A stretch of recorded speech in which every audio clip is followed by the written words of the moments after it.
Hello, ഇന്നത്തെ കഥയിലേക്ക് എല്ലാവർക്കും സ്വാഗതം. നന്ദുവിനെ മുറിയിട്ട് പൂട്ടിയിട്ടിട്ട് പോയിരിക്കുകയാണ് ഗോവിന്ദൻ. അപ്പോഴാണ് ഇതൊന്നും അറിയാത്ത നയനെ കോൾ ചെയ്യുന്നത്. നയനയുടെ കോൾ കണ്ടപ്പോൾ തന്നെ നന്ദു കരഞ്ഞുകൊണ്ടാണ് ഫോൺ എടുക്കുന്നത്. ഹലോ ചേച്ചി. അപ്പോൾ നയന ചോദിക്കുന്നുണ്ട്, എന്താ മോളെ, എന്ത് പറ്റി? എന്നെ മുറി പൂട്ടിയിരിക്കുക അച്ഛൻ. മുറി പൂട്ടിയിരിക്കാനോ? അതെന്താ കാരണം? എനിക്കറിയില്ല ചേച്ചി, അച്ഛൻ ഒന്നും പറഞ്ഞിട്ടില്ല എന്നൊക്കെ പറഞ്ഞ് നന്ദു പൊട്ടി പൊട്ടി കരയാണ്. ഒരു മിനിറ്റ്, ഞാനൊന്ന് അച്ഛനെ വിളിക്കട്ടെ എന്നും പറഞ്ഞുകൊണ്ട് നയനെ കോൾ കട്ടിയാണ്. നേരെ വിളിച്ചത് ഗോവിന്ദനെയാണ്. ഗോവിന്ദ ഫോൺ എടുത്തപ്പോൾ തന്നെ ചോദിക്കുന്നുണ്ട്, എന്തിനാ അച്ഛാ, 10-20 വയസ്സിലൊരു പെൺകുട്ടിയാണ് നന്ദു, അവളെങ്ങനെ മുറി പൂട്ടിയേണ്ട കാര്യം എന്താ? അമ്മയാണ് ചെയ്തതെങ്കിൽ ഞാനിതൊന്നും ചോദിക്കില്ലായിരുന്നു. കാരണം അമ്മയ്ക്ക് കുറച്ചൊരു ദേഷ്യം വന്നു കഴിഞ്ഞാൽ പെട്ടെന്ന് ചെയ്യുന്ന കൂട്ടത്തിലാണ്. പക്ഷെ അച്ഛൻ അങ്ങനെയല്ലല്ലോ, തക്കതായ കാരണമൊന്നുമില്ലാതെ അങ്ങനെ ചെയ്യേണ്ട ആവശ്യം എന്താ എന്നൊക്കെ ചോദിക്കുന്ന സമയത്ത് ഗോവിന്ദൻ ദേഷ്യത്തോടെ പറയുന്നുണ്ട്, തക്കതായ കാരണമുണ്ട്, അത് മാത്രം എൻ്റെ മോൾ അറിഞ്ഞാൽ മതി എന്ന് പറഞ്ഞുകൊണ്ട് കോള് കട്ട് ചെയ്യാണ്. അപ്പം നയനക്ക് തോന്നുന്നുണ്ട് എന്തൊക്കെയോ തീപ്പൊരികൾ സംഭവിച്ചുകൊണ്ടിരിക്കുന്നുണ്ട്, എൻ്റെ മനസ്സിനെയും അത് കാർന്ന് തിന്നുകൊണ്ടിരിക്കുകയാണ്. എന്തായാലും അത് കണ്ടുപിടിച്ചേ പറ്റൂ, ആരും എന്നോട് സത്യം പറയണ്ട. നയന നേരെ ആരോടും ഒരു വാക്ക് പോലും പറയാതെ അവളുടെ വീട്ടിലേക്ക് വരികയാണ്. അപ്പോൾ ഗോവിന്ദൻ വന്നപ്പോൾ തന്നെ നയനയോട് ചോദിക്കുന്നുണ്ട്, എന്താ മോളെ ഒരു മുന്നറിയിപ്പും ഇല്ലാതെ? അച്ഛൻ എന്തിനാ അച്ഛൻ നന്ദുവിനെ ഇങ്ങനെ പൂട്ടിയിട്ടിരിക്കുന്നേ? നയനയും കുറച്ച് ദേഷ്യത്തോടെയാണ് സംസാരിക്കുന്നത്. അപ്പം ഗോവിന്ദനും പറയുന്നുണ്ട്, അവളെ പുറത്തേക്ക് വിടാൻ പറ്റില്ല, അതുകൊണ്ടാണ് പൂട്ടിയിട്ടിരിക്കുന്നത്. അതിനൊരു കാരണം വേണ്ടേ അച്ഛാ? അവൾ ആരെങ്കിലും ആയിട്ട് വഴക്കുണ്ടാക്കിയോ, അതോ തല്ലുകൂടിയോ? അപ്പോൾ ഗോവിന്ദൻ പറയുന്നുണ്ട്, മോളിപ്പോൾ അതൊന്നും അറിയണ്ട, അവളെ തൽക്കാലം പുറത്തേക്ക് വിടാൻ പറ്റില്ല.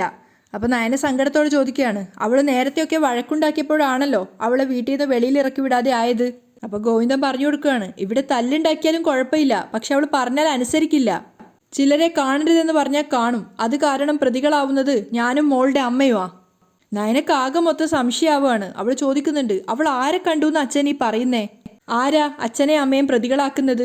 അപ്പോൾ ഗോവിന്ദന് പെട്ടെന്നൊന്നും സംസാരിക്കാനാവുന്നില്ല. അപ്പം ഞാൻ ചോദിക്കുന്നുണ്ട്, അച്ഛൻ എന്തോ ഒന്നും പറയാത്തേ? അമ്മയും അച്ഛനും ഒക്കെ ഇപ്പോൾ എന്തോ എന്നിൽ നിന്ന് ഒളിക്കുന്നുണ്ട്. അത് കഴിഞ്ഞ് നയന ആലോചിക്കുകയാണ്, അനാമിക വന്ന സമയത്ത് അമ്മ യാചിക്കുന്നത് പോലെ അനാമികയോട് സംസാരിച്ചത്.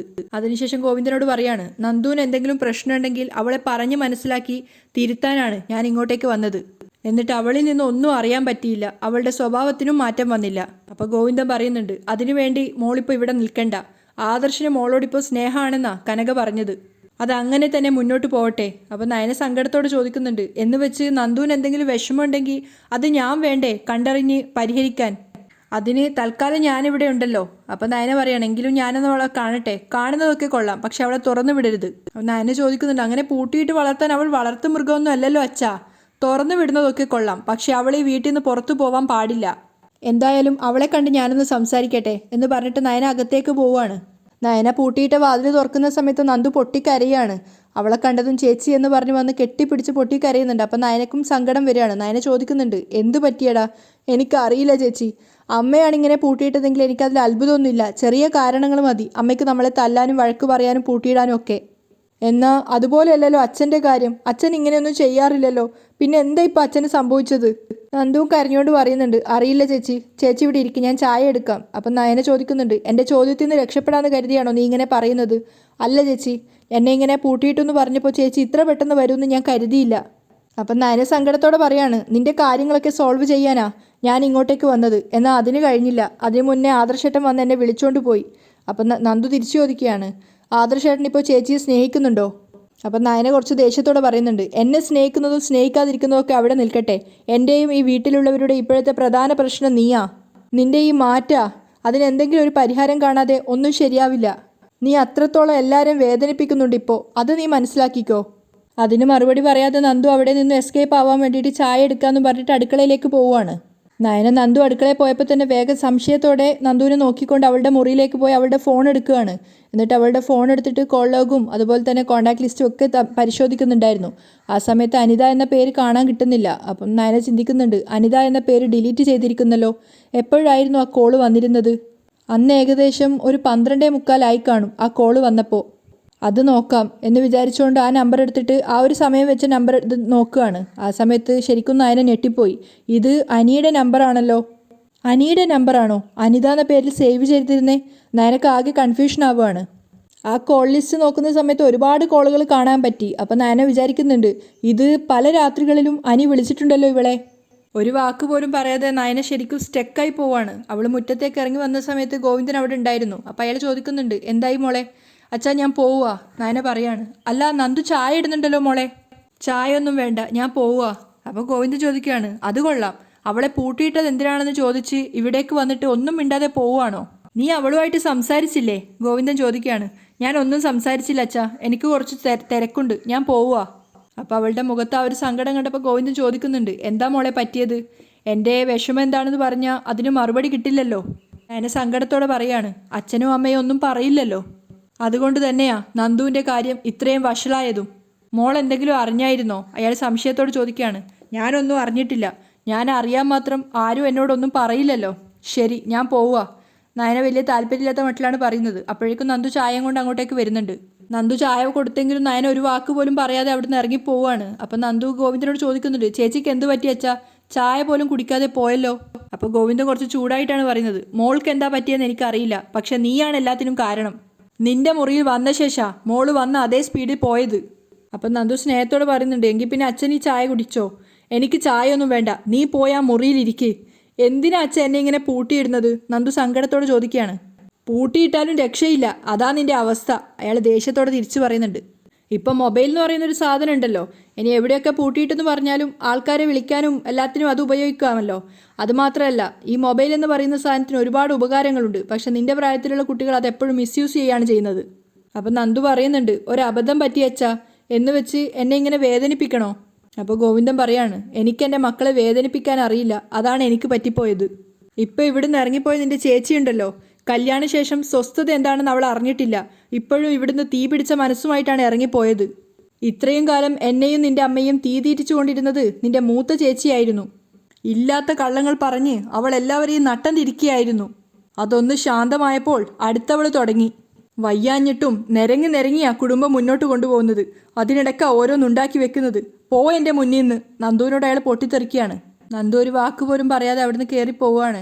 കനക ടേബിൾ പഠിച്ചുകൊണ്ടിരിക്കുമ്പോഴാണ് നയന തിരിച്ച് അനന്തപുരിയിൽ എത്തുന്നത്. അപ്പോൾ കനക ചോദിക്കുന്നുണ്ട്, മോൾ എവിടെ പോയതായിരുന്നു? അത് പിന്നെ നന്ദുവിനെ അച്ഛൻ മുറിയിൽ പൂട്ടിയിട്ടിരിക്കുകയായിരുന്നു, അതെന്തിനാണെന്ന് അറിയാൻ വേണ്ടി പോയതാ. അപ്പോൾ കനക സന്തോഷത്തോട് ചോദിക്കുകയാണ്, അപ്പോൾ മോൾ വീട്ടിൽ പോയിട്ട് വരികയാണോ? അതെ.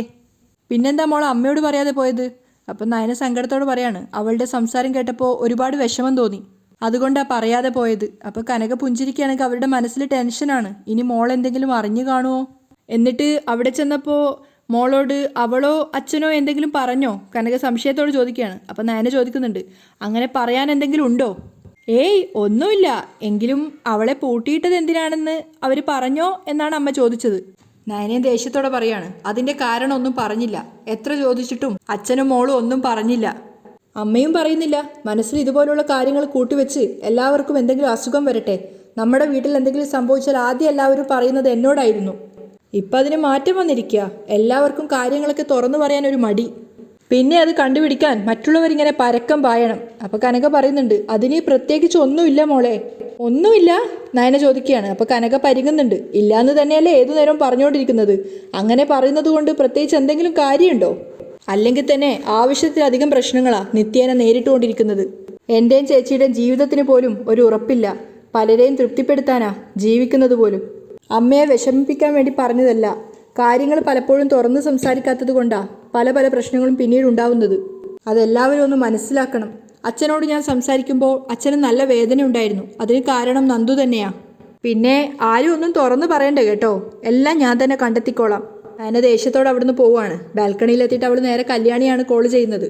എനിക്ക് സംശയം തോന്നിയതുകൊണ്ടാ നിന്നോട് ഞാൻ ആ കാര്യം കിരണേട്ടനോട് പറയാൻ പറഞ്ഞത്. എന്തായാലും സൈബർ സെല്ല് വഴി ഒരു അന്വേഷണം നടത്തിയത് നന്നായി. കോള് കട്ടായതിനു ശേഷം നയന വിചാരിക്കുകയാണ്, അപ്പോൾ അനിയും നന്ദുവും തമ്മിൽ ദിവസവും സമയങ്ങളോളം സംസാരിക്കുന്നുണ്ട്. എന്നിട്ട് മറ്റുള്ളവർക്ക് മനസ്സിലാവാതിരിക്കാൻ അവർ പേര് മാറ്റി സേവ് ചെയ്തിരിക്കുക. നയന ഹാളിലെത്തിയ സമയത്ത് അവിടെ വിഷമത്തോടു കൂടി അനി ഇരിക്കുന്നുണ്ടായിരുന്നു. അപ്പം നയന ചോദിക്കുകയാണ്, അനി ആരെ ഓർത്തിരിക്കുക? ഏയ് ആരെയും അല്ല. അനി അവിടുന്ന് എഴുന്നേൽക്കുകയാണ്. നന്ദു അനി ബെസ്റ്റ് ഫ്രണ്ട്സാ. നന്ദുവിൻ്റെ മനസ്സറിയണമെന്ന് ഞാൻ അനിയോട് പറഞ്ഞതാ. പക്ഷേ അനിയുടെ മനസ്സിലിപ്പോൾ എന്താണെന്നറിയാൻ മറ്റൊരാളെ ഏർപ്പാടാക്കേണ്ട അവസ്ഥയിലാണ് ഞാനിപ്പോൾ. അപ്പോൾ അനി സങ്കടത്തോടെ പറയാണ്, മറ്റുള്ളവരുടെ വേദനകൾ തിരിച്ചറിയുന്നവരായിരുന്നു മുത്തശ്ശനും മുത്തശ്ശിയും ആദർശേട്ടനും ഒക്കെ. വല്യച്ഛനും അങ്ങനെ തന്നെ. അവരാരും സ്വാർത്ഥരല്ലായിരുന്നു. പക്ഷേ എൻ്റെ കല്യാണക്കാരി വന്നപ്പോൾ എന്നെ മനസ്സിലാക്കാൻ ആരും ശ്രമിക്കുന്നില്ല. അപ്പം നയന പറയുന്നുണ്ട്, എനിക്ക് എന്തുണ്ടെങ്കിലും എന്നോട് പറയാമായിരുന്നല്ലോ, പിന്നെന്താ പറയാതിരുന്നേ? അപ്പം അനി സങ്കടത്തോട് ചോദിക്കുകയാണ്, ഏട്ടത്തിക്കൊരു ഉപകാരം ചെയ്യാമോ? ഈ കല്യാണം ഒന്ന് നീട്ടിവെപ്പിക്കാമോ? അപ്പം നയന ധർമ്മസങ്കടത്തിലാവുകയാണ്. അതൊഴിച്ച് എന്ത് വേണമെങ്കിലും അനി പറഞ്ഞോ. കാര്യങ്ങൾ ഇത്രത്തോളം മുന്നോട്ട് പോയി എന്നിട്ടാണോ അത് നീട്ടിവെപ്പിക്കുന്നേ? അനി, നിനക്ക് എന്താ പറ്റിയേ? ഇനി ഈ കല്യാണം നീട്ടിവെപ്പിക്കാൻ പറയാൻ പറ്റില്ല. ഞാൻ ഒരിക്കലും ഈ വീട്ടിൽ ആരെയും വിഷമിപ്പിക്കില്ല. ദയവ് ചെയ്ത് നീയും വിഷമിപ്പിക്കരുത്. കാരണം ഞാനും എൻ്റെ ചേച്ചിയൊന്നും ഈ വീട്ടിൽ ചേർന്ന മരുമകളായിരുന്നില്ല.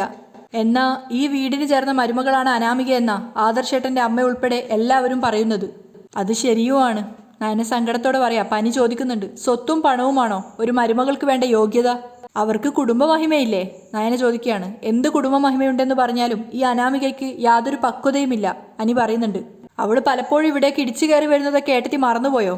അതൊക്കെ അനിയോടുള്ള ഇഷ്ടം കൊണ്ടല്ലേ? എന്തോന്ന് ഇഷ്ടം?